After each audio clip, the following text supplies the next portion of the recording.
Assalamualaikum warahmatullahi taala wabarakatuh dan salam sejahtera. Nama saya Luqman bin Muhammad Yatim dan nombor matrik saya DB180137. Jadi hari ini saya akan membentangkan dan menerangkan berkenaan dengan latihan industri yang telah saya jalankan di Bestek Resources Sdn Bhd. Jadi sedikit pengenalan berkenaan dengan latihan industri.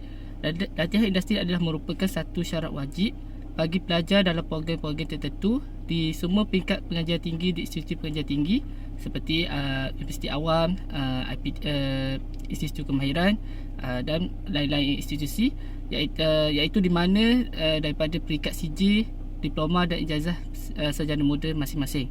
Jadi tujuan latihan industri ini adalah penting kerana dapat memberi pendedahan kepada pelajar berkenaan dengan persekitaran kerja yang sebenar dan bimbingan serta tunjuk ajar yang diperoleh daripada orang yang profesional dan berkemahiran dapat dijadikan sebagai pengajaran bagi menghadapi ranjang kehidupan yang lebih luas. Jadi dengan adanya latihan industri sedikit sebanyak membantu pelajar untuk lebih terdedah dengan alam pekerjaan.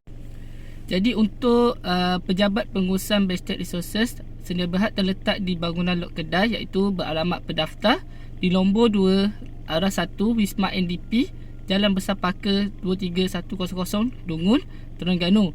Ia sebaris dengan bangunan syarikat Bestri Sdn Bhd dan bersebelahan dengan TLH Hardware. Jadi bagi Bestek Resources ni, dia terdapat dua fabrikasi yard, iaitu yang pertama terletak di Kampung Nisan Tinggi, iaitu di Paka, dan yang kedua terletak di kawasan perindustrian Mil Teluk Kalong, iaitu di Kijar Kemaman. Jadi kebanyakan aktiviti fabrikasi dan gipalan dijalankan di fabrikasi yard di Kampung Nisan Tinggi, iaitu di Paka. Manakala untuk fabrikasi yard di Teluk Kalong, iaitu di Kijar Kemaman, hanyalah sebagai tempat blasting dan painting serta tempat penyimpanan barang dan alatan bagi sebelum dihantar ke pelabuhan untuk dihantar ke pelantar.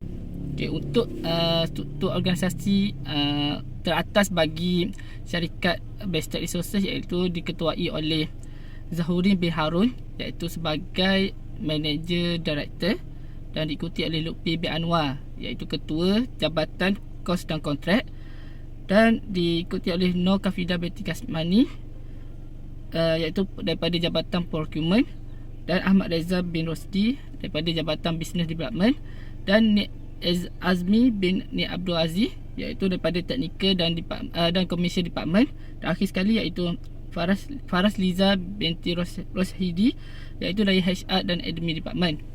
So untuk organisasi di yard pula diketuai juga oleh Zahurin bin Harun, iaitu sebagai Managing Director, dan diikuti oleh Operation Director, iaitu Azizi bin Ma'ali, dan seterusnya diikuti oleh Project Manager, iaitu Ahmad Nazmi bin Abdul Rahman, dan bagi yard Superintendent, iaitu Azhar bin Abdul Ghani, dan QA dan QC Executive, iaitu Irwan bin Anwar.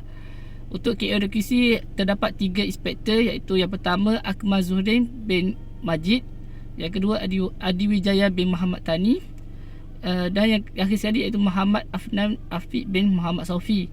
Untuk yard supervisor diketahui oleh Mahadi bin Muhammad, dan pelajar praktikal, iaitu saya Luqman bin Muhammad Yatim.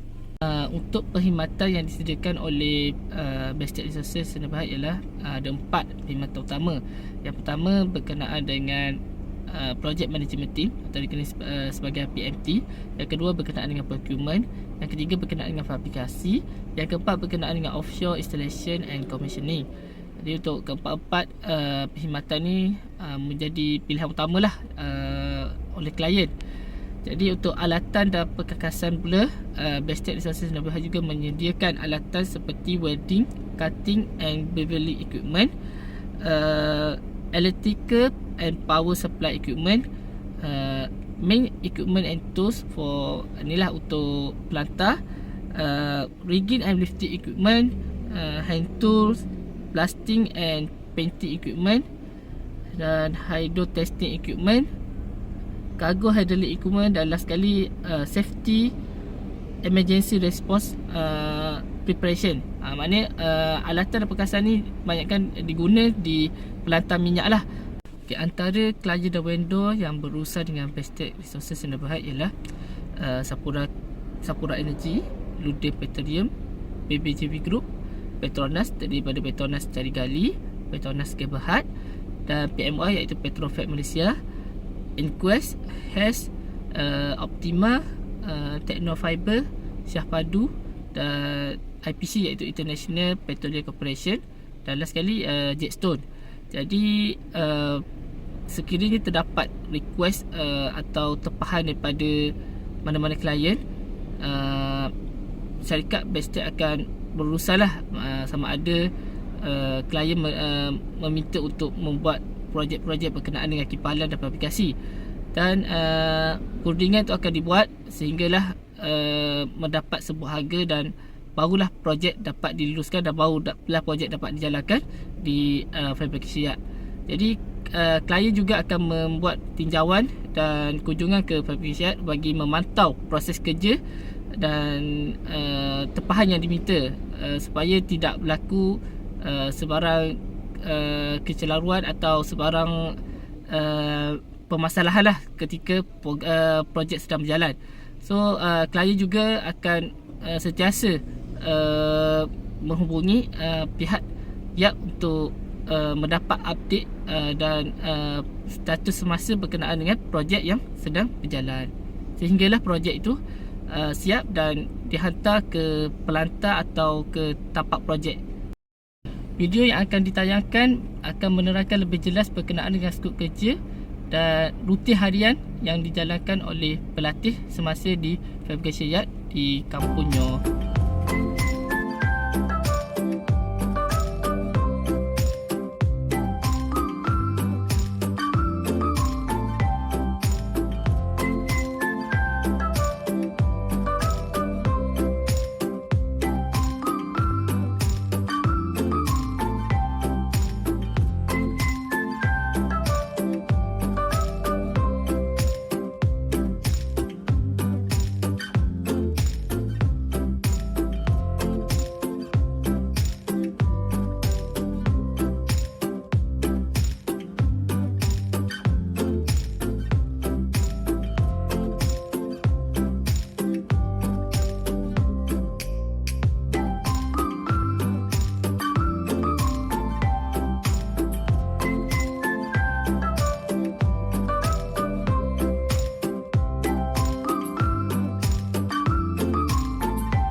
Untuk kandungan latihan industri, sedikit pengenalan berkenaan dengan skop latihan industri.